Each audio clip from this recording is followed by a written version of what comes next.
am Jonathan Walker, and at my son Ethan's rehearsal dinner, my father raised his glass and called me his sloppy, useless son, and I took it in silence like I always did until groomsmen scraped back their chairs, stood at attention, and saluted, and the room finally learned who I really was. I sat near the back of the ballroom, tucked away against the polished wood wall of the Hastings Country Club in Richmond, Virginia. The chandeliers above shimmered in golden light, and the polished floor reflected every glimmer. My son Ethan looked sharp in his tailored navy suit, his fiancée Claire glowing in a pale dress that caught the light like silk. It was their night, or at least it should have been. I shifted in my chair, adjusting my jacket that suddenly felt too tight across my shoulders. I had spent years in uniforms that carried weight far heavier than fabric, but tonight in this suit I felt strangely out of place. I had promised myself I would sit quietly, smile when spoken to, and not give Richard, my father, any reason to dig in his claws. The rehearsal dinner was meant to be light-hearted, filled with laughter, stories, and congratulations before the big day. The Hastings family spared no expense. There were floral arrangements taller than children, place cards written in flowing calligraphy, and a pianist playing soft music in the corner. Around me the conversations hummed, clinking glasses and murmured laughter blending into a blur. Then I saw him rise. My father, Richard Walker, 74, and still walking like he owned every room he stepped into. His back was straight, his chin lifted, and even as the lines on his face deepened with age, his eyes still held that sharp glint of superiority I had known all my life. He tapped his glass with a fork, and the sound rang like a bell calling the room to order. The chatter hushed, chairs shifted, dozens of faces turned toward him. My chest tightened, and a familiar dread crept up from my stomach into my throat. I knew that look on his face. It was the same look I had seen when I was a boy, standing in front of relatives while he made jokes at my expense. He smiled the kind of smile that made people lean in, expecting a clever story. He lifted his wine glass high, his voice carrying easily across the room. He said he wanted to offer a toast. My fingers curled against my knee under the table, and then he did it. With that same smirk he had worn my entire life, he let the words fall from his mouth as if they were harmless. "This is my sloppy, useless son." The words hung in the air, heavy, impossible to ignore. For a moment there was silence, like the room itself had inhaled and forgotten how to breathe. Then came the awkward laughter, polite and uncertain. A few guests forced smiles, others glanced at each other, unsure if they should laugh or grimace. But enough laughter rippled through the room to sting like soot in an open wound. I felt my face heat. My heart pounded hard against my ribs, my hands pressed against my thighs to keep from shaking. I stared at the tablecloth in front of me, tracing the pattern with my eyes, refusing to look up because I knew what I would see. I would see their pity. I would see the polite smirks, the quick whispers. Across the table, Ethan's face burned crimson. He shifted in his seat, his jaw clenched tight, his fingers drumming nervously against his water glass. Claire dropped her gaze, her long hair falling forward as if to hide her expression. Even she did not know what to say, caught between loyalty to her future husband and discomfort at the public cruelty she had just witnessed. My father chuckled to himself, clearly satisfied with the reaction. He loved the sound of people laughing at his words, even when that laughter was forced. He thrived on being the center of attention, no matter whose dignity he sacrificed to get there. His hand tightened around the stem of his glass, his shoulders back, his pride swelling as if he had accomplished something noble. I wanted to stand. I wanted to shout, to strip away the smug grin from his face. To tell every single person in that room who I really was, what I had endured, what I had achieved. I wanted to tell them about the years spent under desert suns, about the weight of command, about the men who had looked to me for leadership when the world around us was chaos. But I didn't. I sat still, my chest rising and falling with controlled breaths, my silence louder than any words I could have spoken.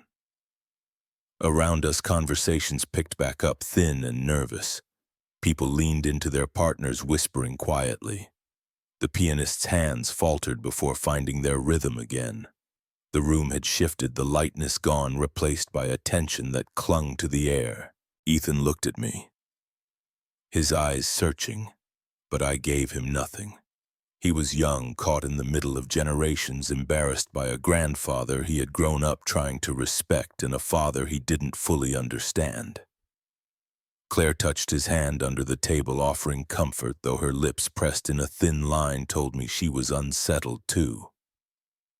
I glanced at the tall windows lining the ballroom, their glass panes reflecting the glittering chandeliers. Beyond them, the night spread across Richmond, calm, quiet, indifferent. My father's laughter still rang in my ears, echoing from every corner of the room. I swallowed hard, forcing the rising tide inside me to stay contained. This wasn't the moment. Not yet. The servers returned, placing plates of roasted chicken and vegetables in front of each guest. Forks clinked against china, the chatter gradually building back up, though the undercurrent of unease remained. Every few minutes I caught eyes drifting toward me, curious, assessing, waiting to see how I would react. I offered nothing. I cut into my food and lifted it to my mouth, chewing slowly, my mind far away from the taste. My father sat at the head table, basking in the attention he had stolen, laughing with Thomas, who leaned in eager to share the spotlight. Linda sat quiet beside them, her eyes flickering between us. Her discomfort plain but unvoiced. That was always her role, silent witness to a family war she never joined. The night carried on, each minute stretching longer than the last. I breathed deeply, counting the beats of my heart, forcing myself to remember the reason I was there. This was Ethan's night. This was about his future with Claire, not my past with Richard. I would not let my father take that away from him. I sat back in my chair, my gaze fixed on my plate, the laughter of the room washing over me like static. Somewhere deep inside, a voice I hadn't heard in years whispered quietly, reminding me that silence could be both shield and weapon. And so I waited. The moment passed, the toast forgotten by most, but for me. It carved itself deep, another scar added to a lifetime of them. I let the conversation swell around me, the music drift across the hall, and I stayed still, holding tight to the storm inside. The dinner was only just beginning. The clatter of forks and the rise of new conversations faded in my mind as memories pulled me backward, far from the polished chandeliers and polite laughter of the rehearsal dinner. I was 8 years old again, sitting on the back steps of our old farmhouse in Rowan County, North Carolina. The summer heat pressed down on me, sticky and relentless, and my shirt clung to my skin. I remember hearing my father's voice through the screen door, booming with that mix of irritation and disdain he seemed to save just for me. He would call me inside, his tone sharp, as if I had already failed him before he even looked at me. I had always been heavier than Thomas, never quick on my feet, never the kind of boy he wanted. While Thomas sprinted across the yard and scaled fences, I lagged behind, sweating, tripping over my own feet. To my father, that was proof I was weak, proof I was not worth his time. Thomas was his pride, the golden son. He ran track at school, brought home ribbons, smiled with the easy confidence of someone who had been told every day that he was enough. My father clapped him on the back, his laugh booming as he bragged to neighbors about his eldest boy. He never looked at me the same way. Linda, younger than both of us, sat quietly in the shadows of our arguments, too timid to defend me, too conditioned to keep the peace.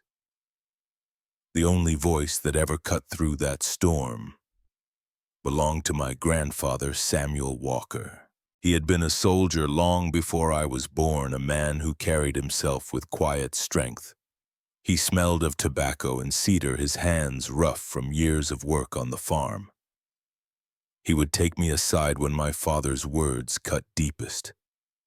His hand on my shoulder was heavy but steady. He told me to stand tall, that people who mocked others were usually the weakest themselves. Those moments with him were the only ones that made me believe I was not worthless. But the memory that never left me, the one carved into my bones, happened in 1985 during a summer family gathering.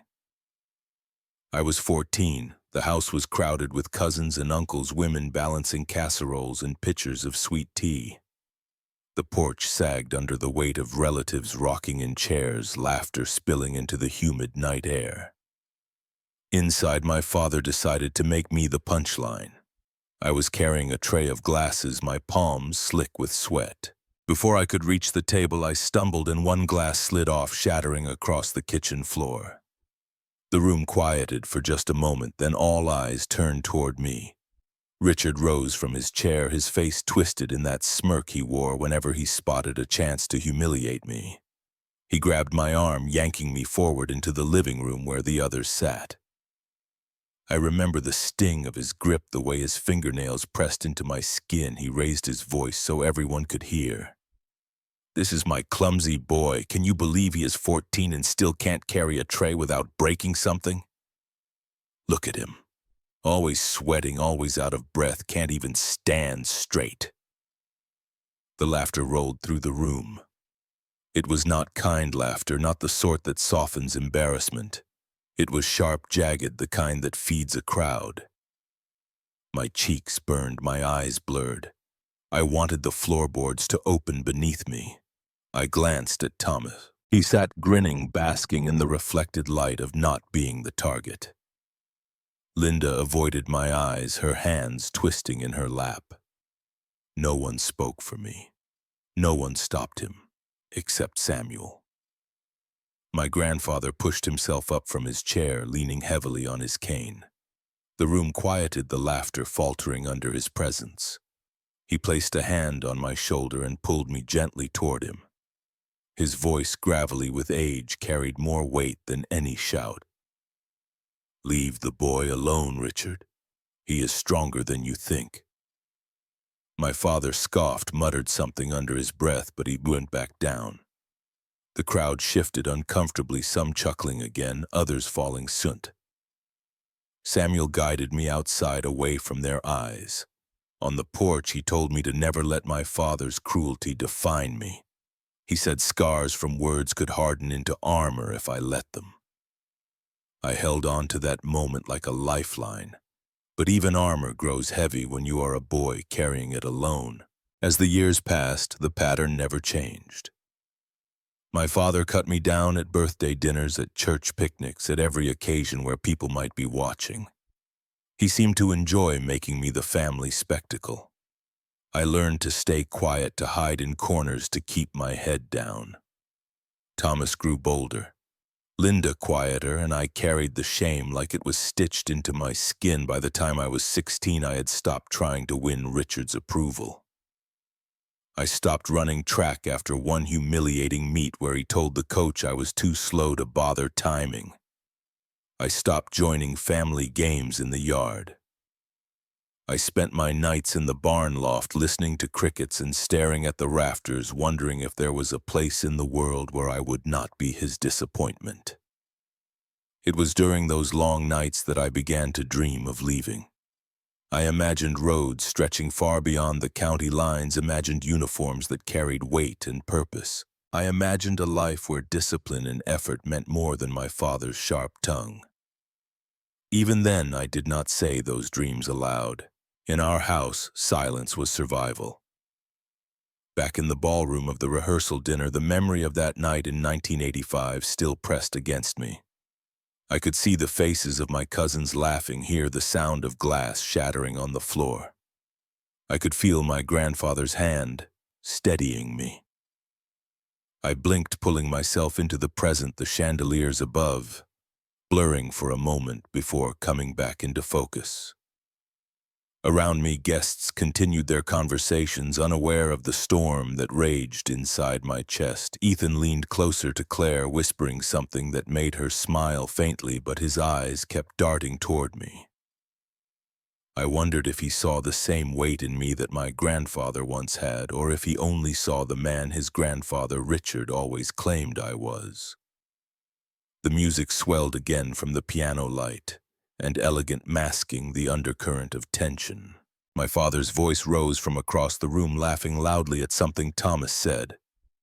That sound, even after all these years, still carried the same edge, the same reminder of a boy dragged into a room to be humiliated. I pressed my palms against my thighs, grounding myself. The scars of childhood had not disappeared. They had hardened into something else, something that had carried me through deserts and battlefields, though no one in this room knew it. Not even my son. I exhaled slowly and picked up my glass, letting the stem cool against my skin. The past was not gone, it lived inside me, and tonight it stirred louder than ever. But the night was not finished, and I knew deep down that the reckoning was only beginning. When I turned 20 in the summer of 1991, I walked into the recruiting office in Salisbury, North Carolina, and signed the papers without telling anyone in my family. The American flag hung limp outside in the humid air, and the office smelled of ink and dust and determination. For the first time in my life, I felt like I was choosing my own path. When my father found out, his laughter was sharp, cutting through me, the same way it always had. He told me I would not last 2 weeks, that the first blister on my heel would send me running home. He smirked and said men like me were not made for discipline. I carried those words with me into basic training at Fort Benning, Georgia. Every mile I ran, every push-up I forced out of my arms, every night lying on a cot with muscles aching, I heard his voice in my head. It drove me harder than the drill sergeant's shouts. While others cursed under their breath, I clenched my jaw and pushed until sweat blinded me. Failure would have meant proving him right, and that was something I swore I would never do. The Army became a world where silence did not mean weakness. It meant listening, observing, enduring. My body hardened, my focus sharpened, and for the first time I began to see a man in the mirror instead of the boy my father had mocked. I rose through the ranks, each promotion a silent rebuttal to the man who told me I would never make it. In 2003, I found myself under the burning sun of Iraq. The sandstorms cut through the air like knives, coating everything in grit. I was a captain then, leading young soldiers barely older than Ethan is now. The nights were long, the heat unrelenting, and every decision felt like a coin toss between life and death. I carried the weight of their lives on my shoulders, and it never left me. We lost men more than I can forget, but more often we brought each other home. That became my mission. By 2010, I was deployed to Afghanistan. The mountains loomed sharp and unforgiving, the valleys echoing with gunfire. I was a colonel then, wearing rank that felt heavy, not for the brass on my chest, but for the eyes that looked to me when the world turned to chaos. I remember one night in Kandahar, crouched in a makeshift command post as mortar fire shook the ground. A young lieutenant asked me how I stayed calm. I told him the truth. I wasn't calm. I was terrified, but my men needed me steady, so steady I became. The Army carved away the boy who had once hidden in barns and left a man who knew his worth, though he never spoke it aloud. Medals were pinned to my uniform, handshakes offered, respect given quietly in salutes and nods. I wrote letters home, but I never told my family what I had become. Not even Ethan. I sent him birthday cards with simple words, never stories. I thought protecting them from the weight of what I carried was the right thing. When I retired in 20, I came home to North Carolina. My hair was grayer, my knees stiff from years of marching, but my silence was the same. I packed away my uniforms, folded each piece with care, and stored them in a trunk that stayed shut in my attic. Neighbors knew me as the quiet man on the edge of town, the one who kept to himself. To them, I was just another face at the grocery store, another man fixing his fence in the yard. To my father, I was still the useless boy he had mocked decades earlier. He never asked about my service, never looked at the photographs tucked away in frames, never noticed the flag folded neatly in a case on my shelf. To him, silence was proof of failure. To me, silence was survival. Ethan grew into a man during those years, building his life in Raleigh. He asked sometimes about my time in the army, but I brushed his questions aside. I told myself it was better that way, that he did not need to know the shadows I carried. I wanted him to walk freely, not with the weight of battles he never fought. That choice became its own kind of prison. By keeping quiet, I let others write my story. My father filled the silence with insults, and Ethan, caught between us, never knew the truth. Every family dinner turned into a battlefield of its own. Richard using every chance to cut me down, while Thomas basked in the glow of being the chosen son. Linda remained silent, just as she had been since childhood. There were nights I would sit alone in my kitchen, the hum of the refrigerator the only sound, and wonder if I had done it wrong. Maybe I should have told them, laid my medals on the table, forced them to see. But pride works in strange ways. I thought I could bear their judgment because I knew who I was. What I had not expected was how that silence would shape Ethan's view of me. He saw his grandfather's confidence, his uncle's ease, and his father's quiet restraint. He did not know that restraint was forged in fire. He only saw a man who did not stand up when mocked, who did not demand respect. To him, perhaps that looked like weakness. The years between my retirement and this night in Richmond blurred together. I kept my head down, worked odd jobs, fixed fences, lent a hand when neighbors asked. I found peace in the simple rhythm of planting a garden, of mending things with my hands. Yet underneath it all, the silence grew heavier. And so when I sat in that ballroom listening to my father mock me in front of strangers and family alike, it was not just the sting of the words that cut deep.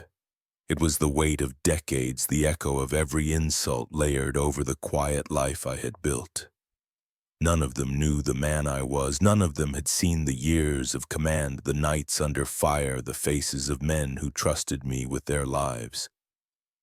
I looked at Ethan across the table, at his uncertain eyes, and I wondered if he too believed his grandfather's words. I wondered if he would ever know who I had been, or if the silence I chose would forever define me in his eyes. The pianist's music swelled, pulling me back to the present, but my chest ached with the memory of all I had hidden. I took a sip of water, the glass cool against my lips, and forced myself to breathe. I had walked roads my father could never imagine. I had carried burdens he could never bear. And yet, sitting here in a room full of polished laughter, it felt as if none of it existed. That was the cost of silence. Somewhere inside me, though, a shift had begun. My father's words at this dinner were no different from the ones he had always used, but tonight they landed on ground that was no longer seen. They struck against years of hardened scars. I set the glass back on the table, the stem clicking lightly against the china. My eyes stayed on the people around me, their smiles polite, their laughter thin, their judgments sharp. And for the first time in years, I felt the storm inside begin to move. The years after leaving the army had settled into a rhythm of silence, the kind that seeps into your bones until you hardly notice it anymore. My marriage had ended long before then, worn thin by distance deployments and the shadows I carried back home. The divorce papers had been signed in Wake County nearly a decade earlier, leaving me in a quiet two-bedroom house on the edge of Raleigh. The mornings there were filled with the creak of floorboards and the sound of my own breath, the evenings with the hum of the refrigerator and the buzz of the cicadas outside. Ethan was the one piece of my life that still glowed. He had grown into a man I admired, though he never realized it. At 28, he was sharp, steady, with a mind for technology that I could hardly understand. He worked long hours at a software company in Research Triangle Park, surrounded by glass offices and whiteboards covered in diagrams I would never make sense of. He built his life with precision, a steady climb, and I stood at the edges, proud but always at a distance. We spoke often, enough phone calls on Sundays, the occasional lunch when his schedule allowed. But I noticed how carefully he skirted around the subject of family.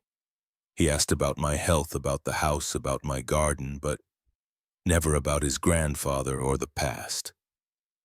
It was as if the weight of my history and the storm between me and Richard was a stone he preferred not to pick up. I didn't blame him. When Ethan told me about Claire Hastings, I heard a brightness in his voice that I had not heard in years. He described her with a smile I could hear even over the phone. She was a lawyer, confident, from Richmond, with a family well known for their real estate empire. The Hastings name carried weight, their money stretching back generations. I congratulated him, and when he asked if I would come to the engagement party, I said yes without hesitation. I remember driving up to Richmond for the first time and the highways narrowing into tree-lined streets as I entered their neighborhood. The Hastings estate was something out of a magazine. A white-columned house sat behind gates of black iron lawns manicured down to every blade of grass, fountains trickling quietly in the afternoon sun. I parked my pickup at the far end of the circular drive, already aware of how out of place I looked among the sleek cars lined up like trophies. Inside, the rooms were filled with people in expensive suits and dresses that shimmered under the lights. I followed Ethan, shaking hands when he introduced me, nodding politely as strangers offered smiles that never quite reached their eyes. I could feel the weight of their glances, the way they sized me up and filed me neatly into a box I did not belong in. It was there I first met Margaret Hastings.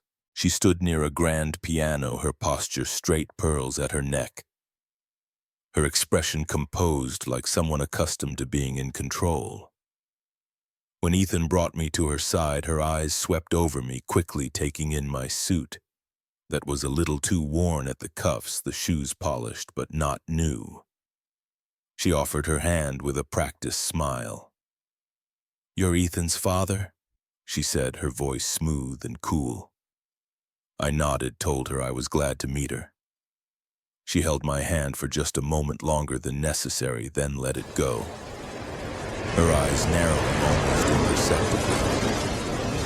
She turned back to her circle of friends, her laughter light but distant, and I felt the dismissal like a door quietly closing.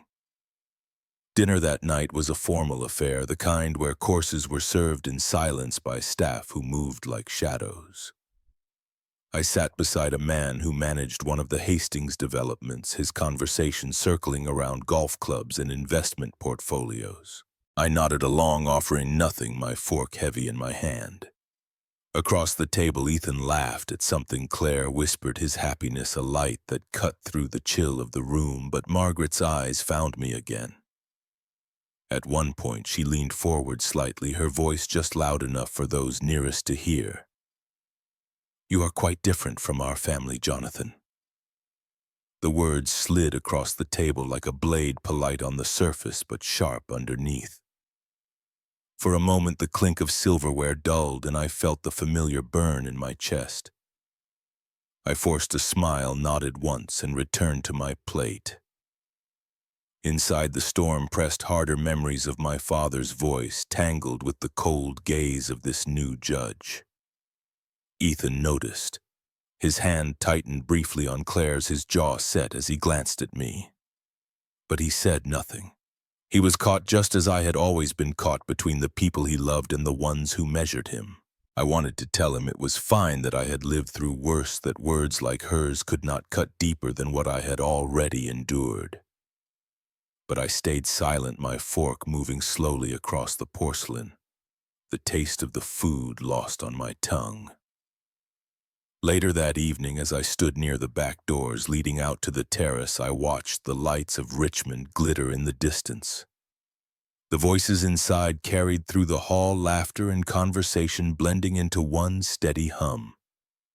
I felt the same distance I had felt all my life, a man present in the room, but never truly belonging. Claire came to stand beside me for a moment, her expression softer than her mother's. "Ethan tells me you served," she said quietly. I nodded. "For how long?" she asked. "Long enough," I told her, and nothing more. She studied me with a look I couldn't read, then excused herself to rejoin the crowd. The night ended with handshakes and polite farewells. I drove back to Raleigh with the hum of the tires on asphalt loud in my ears, the headlights cutting through the dark. I thought about Ethan, about the life he was building, about the family he was marrying into. I thought about Margaret's words, how easily they echoed the same to my father had always carried. Different, useless, not enough. By the time I reached my driveway, the house standing quiet against the trees, I had convinced myself it did not matter. Let them think what they wanted. I knew who I was, but deep down in the place I rarely admitted even to myself, the old wound burned again, as raw as it had been when I was 14. The next time I saw them all together, it would be at the rehearsal dinner.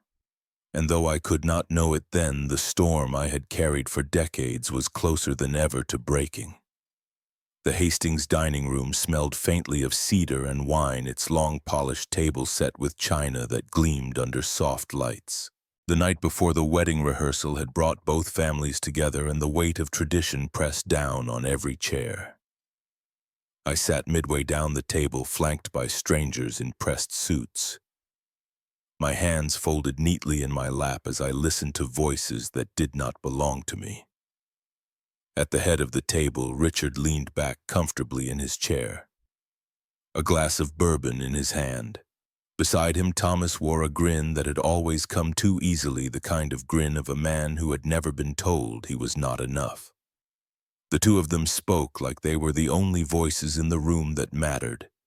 Their words drifted across the table, carried by confidence and arrogance, and soon I realized the conversation had shifted to Walker Farm.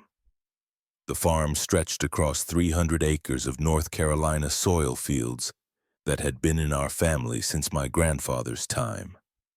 I had worked those fields as a boy, sweat dripping down my back, hands blistered from the weight of tools. To me, it had always been more than land. It was history, it was roots. To my father, it was power. Richard's voice carried easily, each word deliberate. "The time has come," he said, "to put things in order. Thomas will take the farm when I am gone. He understands business, he knows how to keep it profitable." My chest tightened, though my face remained still. I kept my eyes on the plate in front of me, pushing a piece of roasted potato with my fork.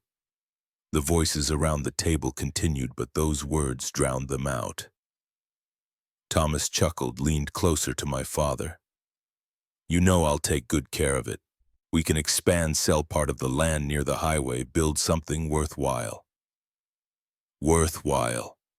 The word stung. I remembered running through those same fields as a boy, the air thick with honeysuckle and the hum of cicadas, my grandfather's voice telling me that the farm was a legacy to be respected, not exploited.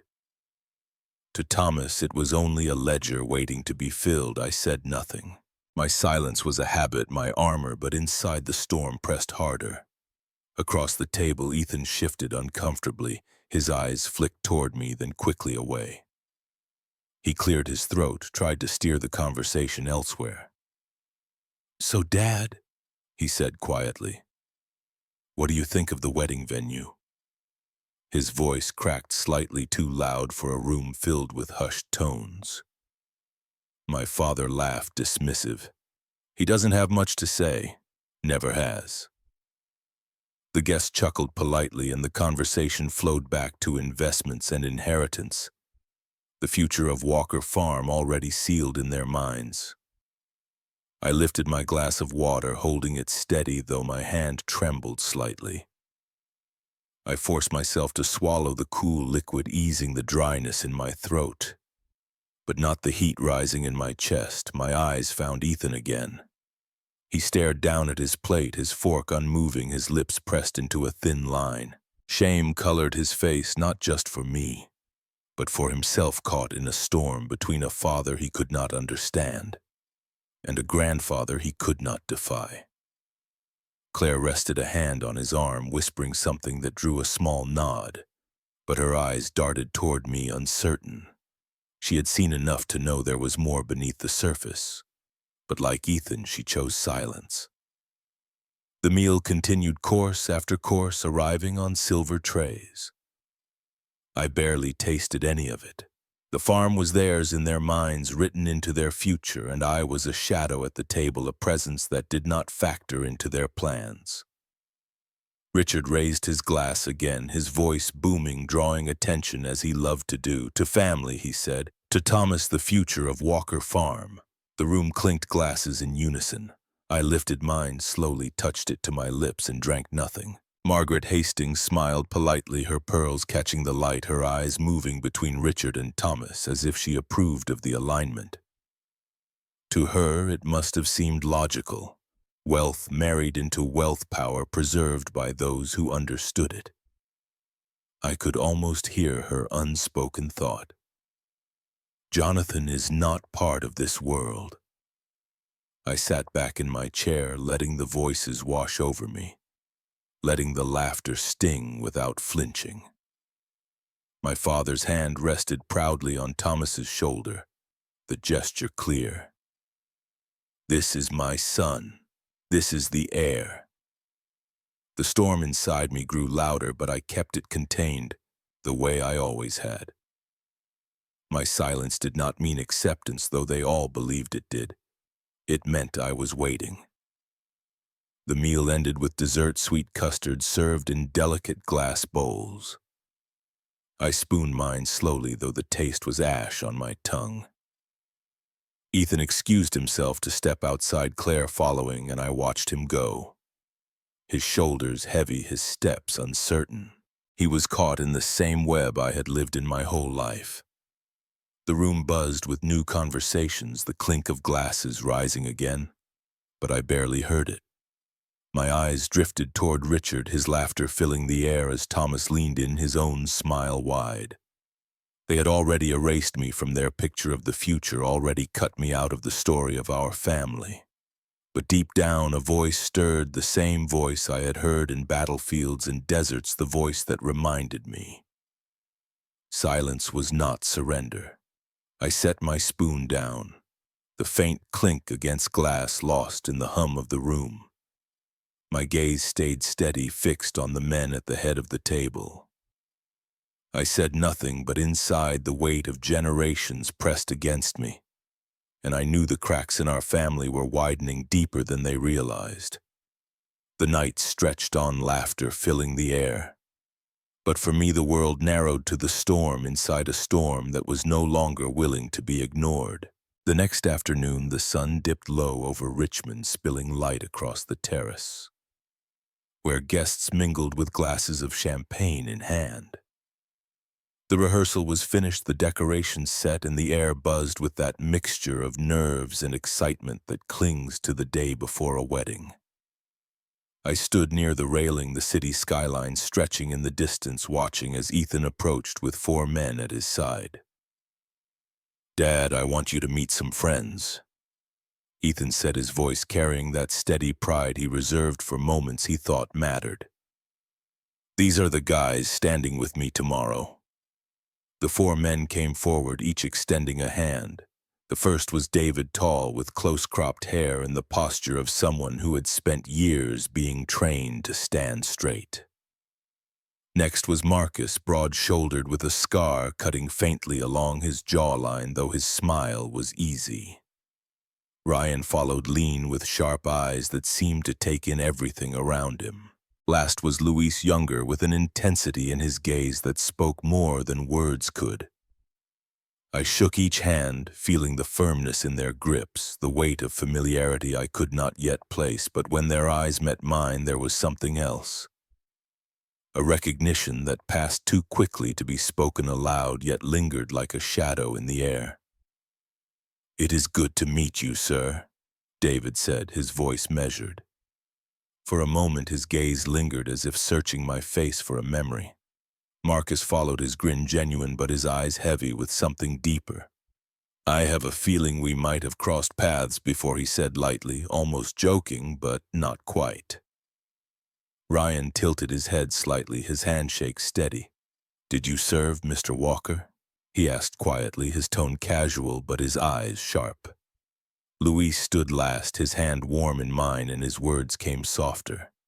"You look familiar. Afghanistan, maybe?" The question hung there, subtle yet heavy enough to still the air between us. I offered a small smile, the kind that revealed nothing. "I served some years back," I said simply, letting my voice trail off before it gave too much away. I did not confirm, did not deny. My silence filled the space. Their glances exchanged quickly, almost too quick for Ethan to notice, but I saw it. A flicker of respect, recognition, something unspoken that tied us together across the years. Ethan, oblivious to the undercurrent, clapped David on the back. "These guys are solid. Met them through the gym and some veterans groups in Raleigh.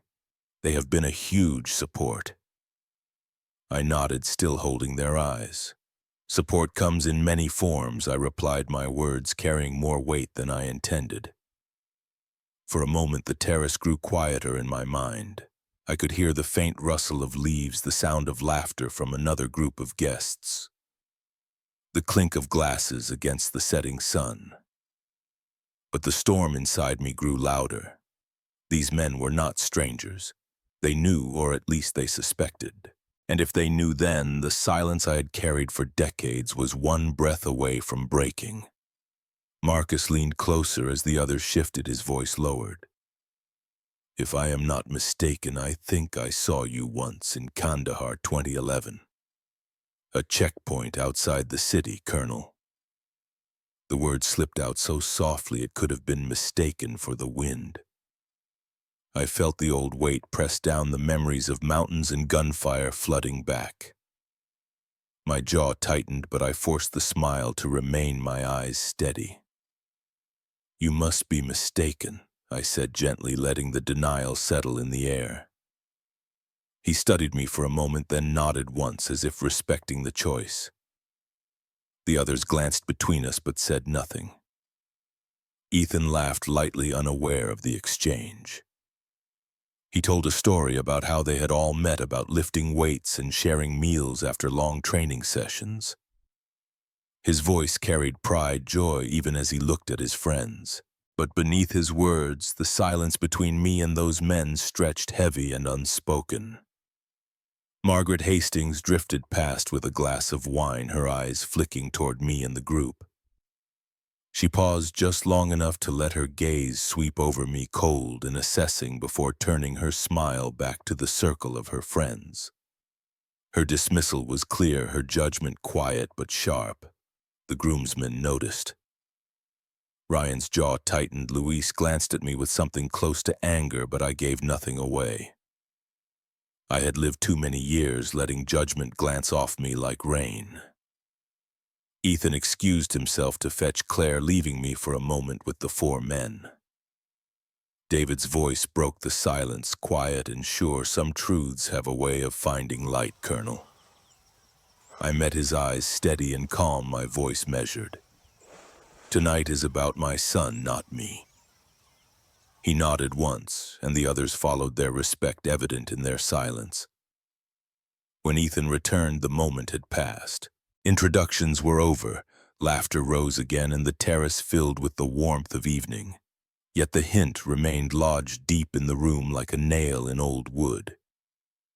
They knew, or they would soon enough. As the sun sank and lights flickered on across the city, I stood with my hands folded, the storm pressing harder than ever. For years I had carried silence as my shield, but now, surrounded by men who remembered, I knew the shield was cracking. The voices of my father and Thomas drifted from the far end of the terrace, their laughter echoing. Ethan's smile shone as he stood with Claire, his future stretched brightly before him. I stayed in the shadows, watching, waiting. My mind caught between the past and the present. The night moved forward, guests moving back into the ballroom as the music began again. The groomsmen drifted away into the crowd, their glances lingering on me as they went. I let the noise of the party wash over me, the laughter, the music, the clinking of glasses. But inside, the silence I had held for so long was trembling, ready to break, even if I was not yet ready to admit it. The ballroom glowed under the soft golden light of chandeliers, but the warmth of the room was brittle, fragile as glass. Guests filled the tables again, their laughter cautious, their smiles careful, as if each one sensed that beneath the polished surface something darker stirred. I sat with my hands folded, my eyes on the edge of my plate, while Richard's voice rose above the others like a drumbeat I could not escape. He loved an audience, always had. He leaned back in his chair, bourbon glass resting between his fingers. His stories flowing as easily as the liquor. Each tale he chose had the same theme. Me. Always me.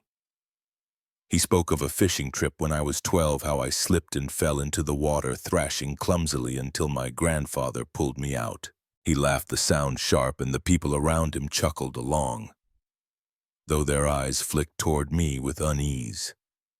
"This is the boy who could never keep up," he said with a grin, slapping Thomas on the shoulder. "Not like this one here." Thomas grew up steady, dependable. Jonathan was always a step behind. Thomas laughed politely, though he avoided my eyes.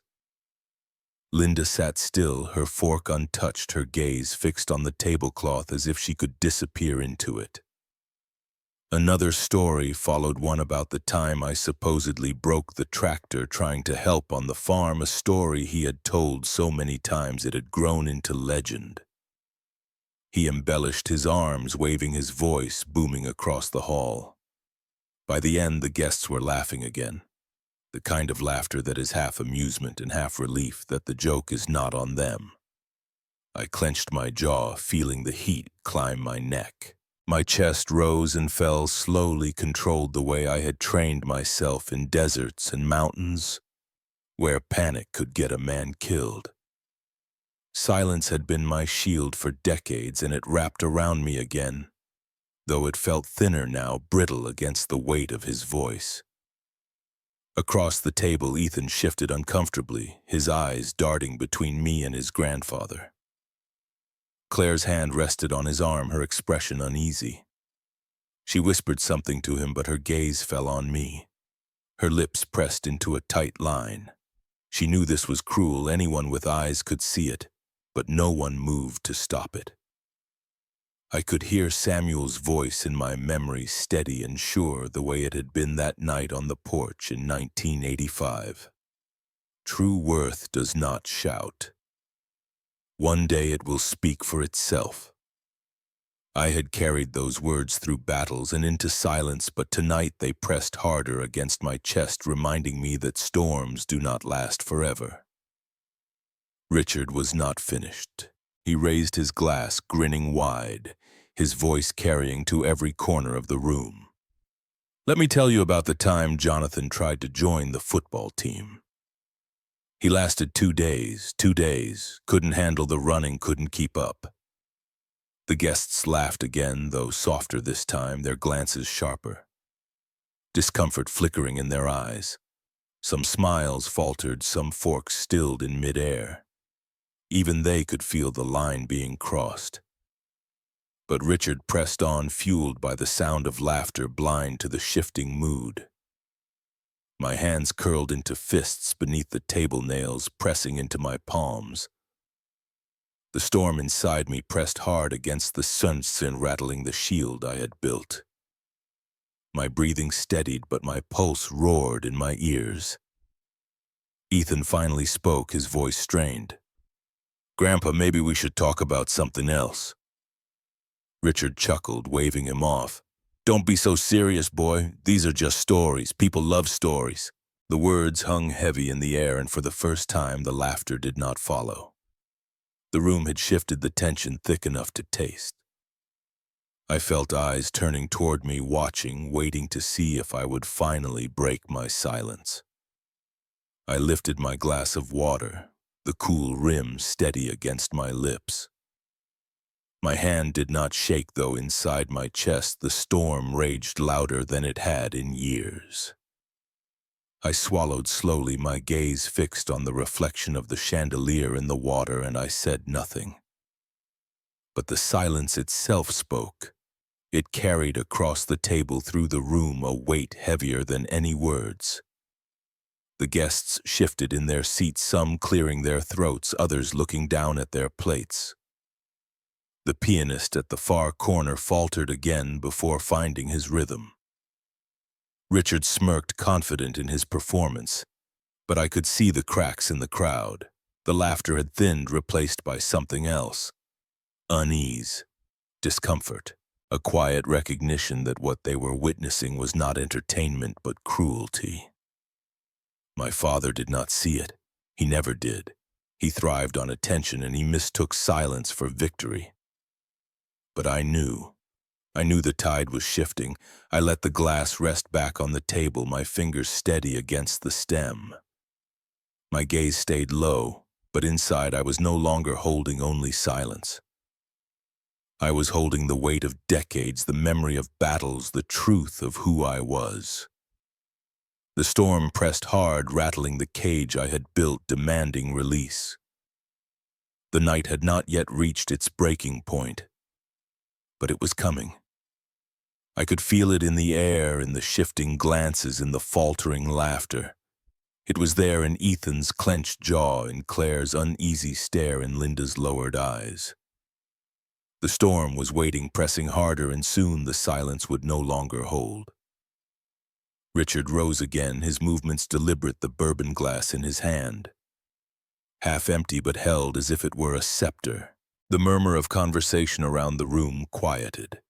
He had trained them well over the years, trained every gathering to pause for his voice. He cleared his throat, the smirk spreading across his face, and my stomach knotted in anticipation. He lifted his glass high, his eyes scanning the room before settling on me. The words came out sharp, dripping with the satisfaction of a man who believed he had won the room. "This useless son of mine has always been the greatest disappointment of my life." The air snapped still. Forks paused, glasses hovered midair. For a second there was only the faint hum of the chandelier above and the muffled sound of the pianist's hands faltering against the keys. My father laughed, expecting the crowd to join him, expecting the polite chuckles he had always received. But this time something different stirred. David pushed his chair back with a scrape that cut through the synths. He stood tall, his eyes locked not on my father but on me. His voice carried steady and commanding. "Sir." Every head turned. Richard froze, his glass poised in midair. Marcus rose next, his chair legs groaning against the polished floor.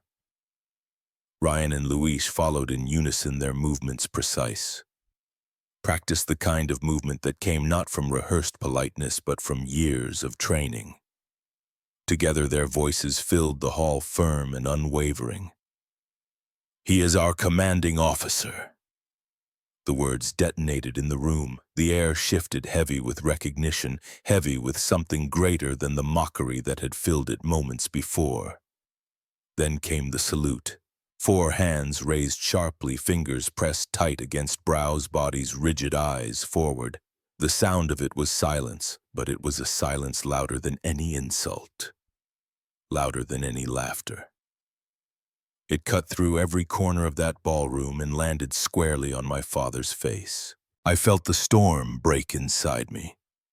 Not with words, not with anger, but with the weight of respect I had carried in shadows. My breath caught as memories surged, faces of men under my command nights, under fire, the trust they had given me. And here it was, laid bare before the people who had never seen it, never wanted to see it. Richard's face drained of color. His hand trembled and the glass slipped from his fingers. It struck the table with a dull thud, bourbon spilling across the white linen, spreading into a dark stain.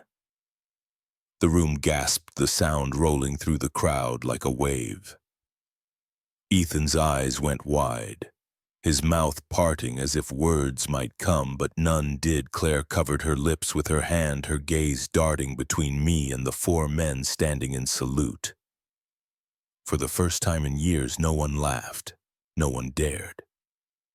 The pianist stopped entirely, his hands hovering above the keys. Guests leaned in toward one another, whispering, their expressions shifting from confusion to shock to dawning realization. Some looked at me with new eyes as if seeing me for the first time. Others looked at Richard, their faces hard, their amusement gone. My father sputtered, searching for words, his mouth opening and closing, but nothing came. His smirk had vanished, replaced by a tight line of disbelief. He shook his head slightly, as if trying to dismiss what stood before him, as if his denial could erase the truth. The four men held their salute, their posture perfect, their loyalty written across every line of their face.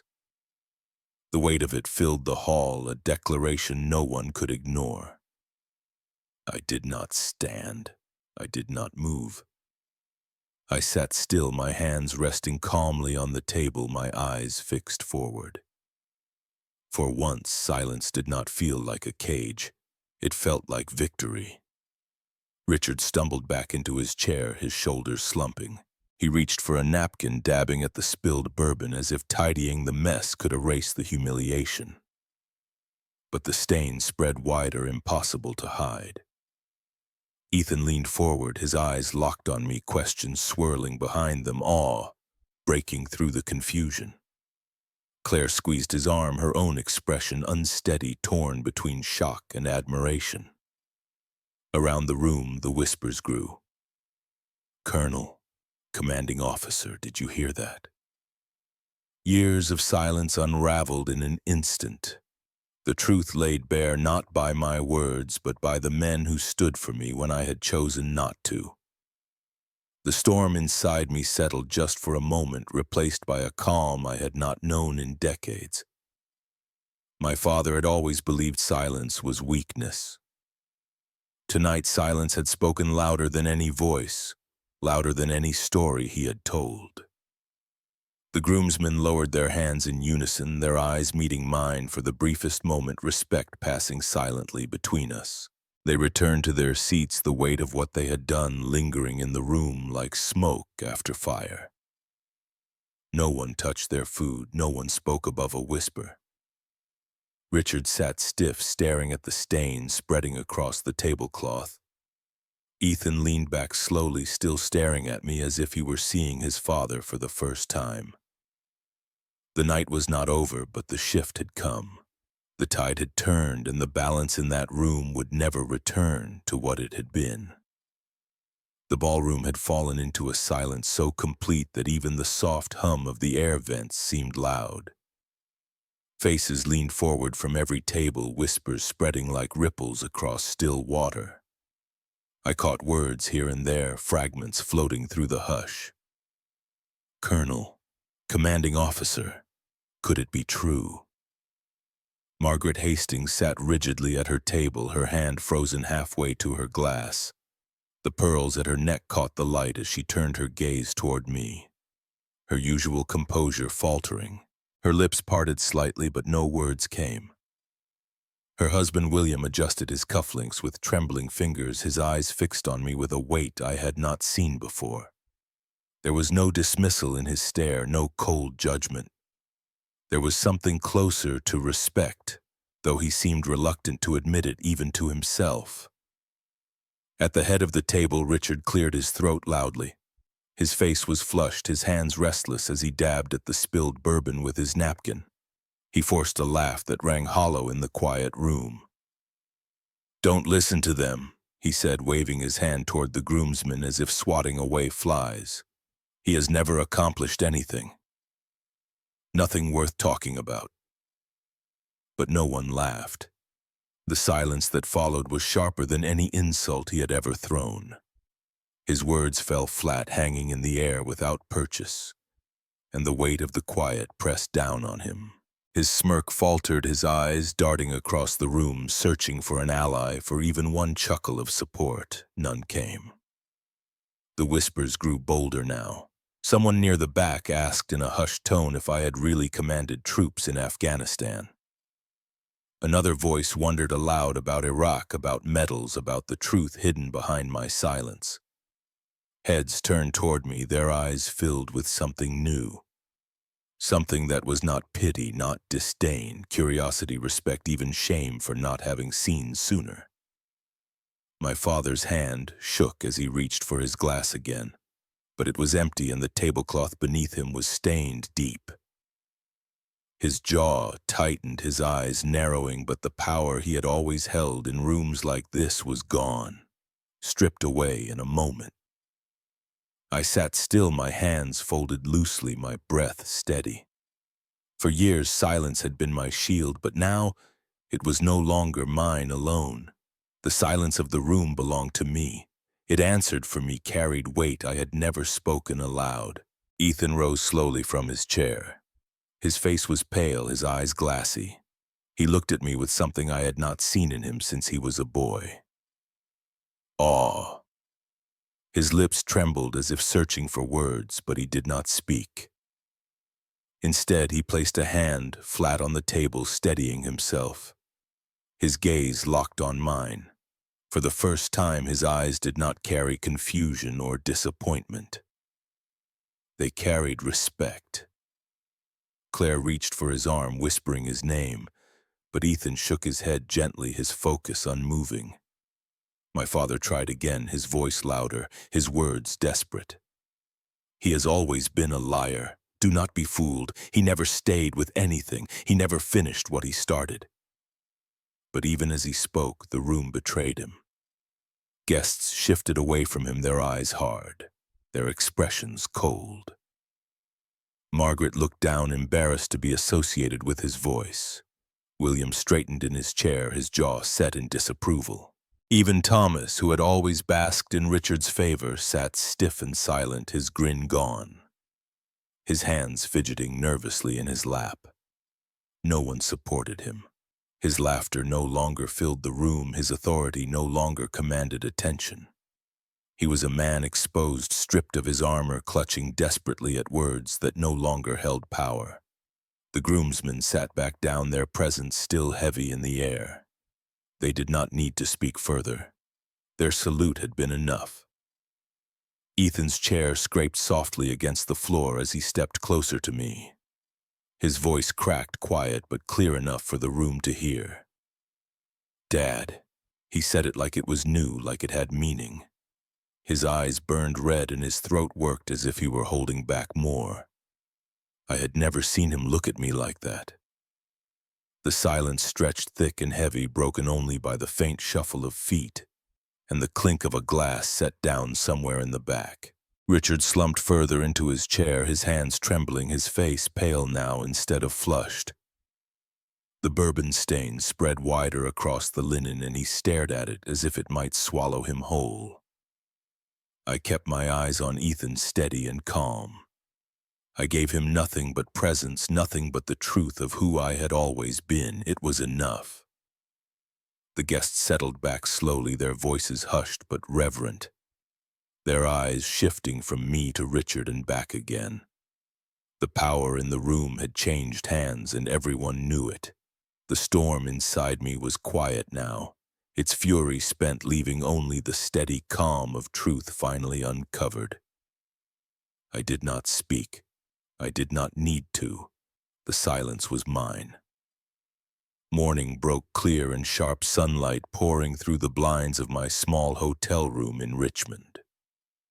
I rose early, restless, still carrying the weight of the night before. The ballroom's silence had followed me into my dreams, and when I stepped into the lobby, I realized it had not ended there. A stack of newspapers sat neatly on a wooden table by the coffee station. The front page carried a headline in bold letters: Colonel at rehearsal dinner. A photograph showed me sitting stiff at the table, the four groomsmen saluting me with solemn precision. The caption told the story I had avoided for years, the story I had never thought would reach this many eyes. By mid-morning, calls began, not to me directly, but to the hotel front desk, to the Hastings family, to anyone who could confirm. A local news station parked a van outside the church, and by noon, veterans from the area had gathered quietly near the steps, their jackets lined with patches, their hats embroidered with years of service. They waited with patience, not demanding only their presence, a kind of salute of its own. I tried to slip past unnoticed, but a man stepped forward, his back stooped, his voice steady. "Colonel Walker," he said softly, "thank you." Behind him, others nodded, murmuring words of gratitude, their eyes carrying weight I understood. I shook their hands one by one, not with speeches or explanations, but with the quiet acknowledgement of men who had walked parallel roads. Inside the Hastings home, the atmosphere was less welcoming. Margaret's voice rose behind closed doors, sharp and cutting. Ethan stood firm in the living room. His shoulders squared, his jaw tight. I did not move from the hallway, but I could hear every word. "You cannot expect us to accept this without question," Margaret said, her tone icy. "A man like him with a past like that is not the kind of father-in-law Claire deserves." "What will people think?" Ethan's reply came with fire I had not heard in him before. "People will think what they want, but I know the truth now. He is my father, and I am proud of him." Margaret scoffed, her pearls clinking softly as she moved. "Proud? You should be worried about your future, about Claire's reputation, about this family." My son's voice cracked, not from weakness, but from anger restrained. "No, Mrs. Hastings. For years I was ashamed because I believed the lies. I believed he was nothing because that is all I ever heard. But last night I saw who he is. He is not a shame to me. He is my example." The silence that followed was heavy, broken only by Margaret's sharp inhale. William's voice cut through, next lower, steadier. "Enough, Margaret. Leave it." His tone held no anger, only resignation, as though he too had seen the shift he could not deny. Later that afternoon, Ethan found me outside near the hotel garden, where the air was cool and the flowers swayed gently in the breeze. He walked toward me slowly, his hands shoved into his pockets, his eyes uncertain. "Dad," he said, stopping a few feet away. For a long moment he said nothing more, his throat working as he searched for the right words. Finally he stepped closer, his voice breaking. "I used to be embarrassed. I used to avoid telling people about you because I didn't understand. I thought your silence meant the stories were true. But I was wrong." I looked at him, steady, waiting. He swallowed hard, his eyes shining red. "Last night I saw it. I saw what you carried, what you gave, what you chose not to say. And I don't care what Grandpa says or what anyone else thinks. I am proud of you. I am proud you are my father." The words struck deeper than any salute, any headline, any whisper of respect from strangers. My chest tightened, my throat burned. For a moment I could not speak, the silence heavy between us. Then I stepped forward, placing my hand on his shoulder the same way my grandfather once had done for me. "You don't have to be proud," I said softly. "You just have to live your life." But he shook his head firm. "No, I need to say it, because I never did before." The air shifted then, the divide between us narrowing, the years of distance folding into something smaller, something fragile but real. Claire appeared at the doorway, her expression unreadable, but she did not interrupt. She watched quiet, perhaps beginning to understand that this moment belonged to us alone. In the distance, I could hear the hum of the news van's generator.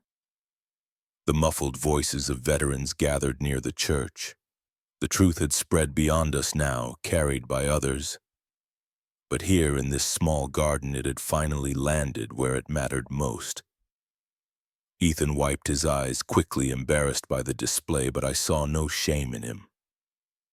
Only strength, only the beginning of something that had been waiting years to be spoken. The storm inside me eased again, not gone, never gone, but lighter. The silence I had held for decades no longer felt like a cage. It felt like choice. And for the first time in years, my son stood beside me. Not with doubt, not with distance, but with pride. 2 days later, I sat in the oak-paneled office of Paul Bennett, a man whose gray hair and calm eyes had carried him through decades of family disputes like ours. The windows overlooked Main Street in downtown Raleigh, the blinds half drawn, the hum of traffic outside muted by the heavy walls. The air smelled faintly of leather and old paper, the kind of place where truth had to be faced whether you wanted it or not. Richard sat stiff in his chair at the head of the table, his cane resting against his leg, his jaw tight with defiance. Thomas leaned forward, his face red, his voice already raised before the meeting had even begun. Linda sat quietly near the end, her hands folded tightly in her lap, her eyes flickering nervously between us. Ethan stood beside me, his presence steady, his silence louder than any accusation. Paul adjusted his glasses, opened a thick folder, and cleared his throat. "We are here to address the matter of Walker Farm," he began. "As you all know, this property spans 300 acres in Rowan County and is valued at approximately $4.5 million. Thomas slammed his palm against the table, his voice cutting across the room. "That land is mine. Everyone knows Dad wanted me to have it. Jonathan has no right to it. He has done nothing for this family, nothing for the farm." I did not move, did not flinch. My hands rested calmly on the table, my gaze fixed on Paul. Richard added, his voice sharp and bitter. "This boy has never earned anything. The farm belongs to Thomas, always has, always will." Paul raised a hand, his tone calm. "Please, let us allow the documents to speak for themselves." He unfolded a set of papers, the crisp sound echoing in the heavy silence. "This is the last will and testament of Samuel Walker, dated August 14th, 2018. Thomas sneered, leaning back in his chair. "Grandpa wanted me to have it. Everyone knows that." Paul's eyes moved across the paper as he read. "I, Samuel Walker, being of sound mind and body, do hereby bequeath all property known as Walker Farm, including all 300 acres and associated assets, to my grandson Jonathan Walker." The words landed like a stone dropped into water. The ripples spread instantly. Richard froze his face, draining of color. His hands gripped the arms of his chair so tightly his knuckles whitened. His mouth opened, but no words came. Thomas shot to his feet, his voice breaking with rage. "This is a lie. This is a fraud. He never would have left it to you. You stole it. You manipulated him." Paul's voice remained steady, unwavering. The document was signed by Samuel Walker in the presence of 2 witnesses and notarized by my office. It is legally binding and enforceable. Linda gasped softly, her hand covering her mouth. Her eyes flicked toward me, wide with disbelief, but she said nothing. Ethan turned his head, his lips pressing into a thin smile, relief softening his features. For the first time, I saw pride in him, unclouded by confusion. Richard's cane slipped clattering against the floor. He bent slowly, his movements stiff, and retrieved it with trembling hands. His shoulders sagged, his authority unraveling before our eyes.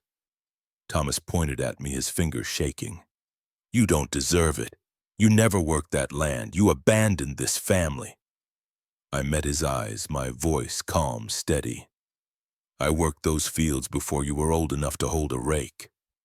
I carried that land in my blood when you only saw dollar signs. Grandpa knew that. He knew who respected what it stood for. Thomas's face flushed darker, his fists clenched at his sides. He opened his mouth again, but Richard raised a hand, weakly silencing him. The old man's voice cracked when he finally spoke. Enough! The room stilled. For the first time, Richard's voice carried no strength, no superiority. Only defeat. Paul closed the folder, his task finished. The decision is final. Walker Farm belongs to Jonathan Walker. The silence that followed was heavy, thick, with decades of tension collapsing into one undeniable truth. Thomas paced the room, muttering curses under his breath, his rage spilling without direction. Linda remained frozen, her eyes downcast. Richard slumped in his chair, staring at the floor as if the ground itself had betrayed him. Ethan placed a hand lightly on my shoulder. His touch was steady, grounding a quiet acknowledgement that this battle at least had been won. I drew a long breath, letting it fill me slowly. For the first time, the weight of Walker Farm did not feel like a burden or a weapon used against me. It felt like what my grandfather always said it was meant to be. A legacy. The storm had broken and the truth now stood plain in the open. The farm was mine, and with it the voice of a man who had spent a lifetime silent had finally been heard. The air outside the law office was crisp with the bite of early autumn, the kind that carried the faint scent of leaves beginning to turn. I stepped onto the sidewalk with Ethan at my side, the hum of traffic rolling through downtown Raleigh. For years I had walked with the weight of silence pressing my shoulders. But now, with the farm secured and the truth no longer hidden, the burden felt lighter than I had ever imagined. Ethan walked quietly beside me, his hands shoved into his pockets. When we reached the truck, he leaned against the door and looked at me with a half smile. "I never thought I'd see Grandpa speechless," he said softly. I nodded, a small chuckle slipping out despite myself. Neither did I. For a long time we stood there without words, the bond between us no longer strained by doubt. He finally turned, his voice steady. "Dad, I want you at the wedding. Not just as a guest. I want you there standing beside me." The request hit deep. I had spent decades pushed to the side, silenced in my own family. But here was my son offering me a place that could not be taken away. I placed a hand on his shoulder, steady and sure I would not miss it for anything. 2 days later, sunlight streamed through the stained glass windows of St. Mark's Church in Richmond. The pews filled with family, friends, and strangers who had read the papers or heard whispers about the rehearsal dinner. The air buzzed with anticipation, but beneath it all was a quiet respect, a recognition that the storm had shifted. As the organ swelled and Claire walked down the aisle, Ethan's eyes found mine. He stood tall, his jaw set with pride, and I felt something inside me settle at last. Not all scars fade, but some are finally understood. Margaret Hastings sat stiff in her pew, her lips pressed thin, but she said nothing. William nodded slightly in my direction, an acknowledgement, perhaps even an apology he could not voice. Linda dabbed her eyes with a handkerchief, her shoulders trembling as if a lifetime of silence was breaking inside her too. Richard sat at the far end, his cane resting against the pew, his face pale and worn. He did not speak, did not smirk, did not try to seize the room as he always had. For the first time, he looked small. I did not hate him. The years had taught me too much about battles and losses. I only felt the distance of a man who had wasted a lifetime trying to diminish others only to diminish himself. When the vows were spoken and the rings exchanged, applause filled the church. Ethan and Claire kissed, their smiles wide, their future bright. I clapped along with the rest, But my pride was deeper than any cheer could express. That evening at the reception, the groomsmen approached once more. Their handshakes were firm, their smiles genuine. Marcus leaned in quietly. "Sir, last night you did not need words, and today you did not need to prove anything. But I hope you know how much you gave to all of us." I nodded, meeting each of their eyes. "You stood when I would not. That was enough." The dance floor filled, glasses clinked, laughter rolled through the hall. For once the laughter was not at my expense. It was shared, free whole. Ethan danced with Claire, his smile radiant. I sat back, letting the music wash over me, and for the first time in decades I felt not like an outsider, but like a man finally seen. Later that night, Ethan found me on the terrace, the city lights glittering beyond us. He placed a hand on my shoulder again, steady grounding. "Dad," he said, "I want you to know something. You are not just part of my life. You are the reason I am who I am." I met his eyes, steady and clear. "You are your own man, Ethan, but I am proud of you more than you will ever know." The silence that followed was not heavy. It was peaceful. As the night carried on, I realized that my grandfather's words had come true. True worth does not shout. One day it will speak for itself. After years of silence, mine finally had. The farm was secure, my son stood beside me, and for the first time in my life I felt whole. The storms had passed, leaving a horizon finally clear. The story was no longer one of humiliation or silence. It was one of survival, of legacy, of a voice finally heard. And as the music swelled inside and the lights of Richmond glimmered in the night, I knew the story was no longer just mine. It belonged to Ethan, to Claire, to every man and woman who had ever stood Slint until the day the truth spoke for itself. I stepped back inside into the warmth of family. Not perfect, not without scars, but finally undeniably mine. If you've stayed with me through this story, I would love for you to share your thoughts.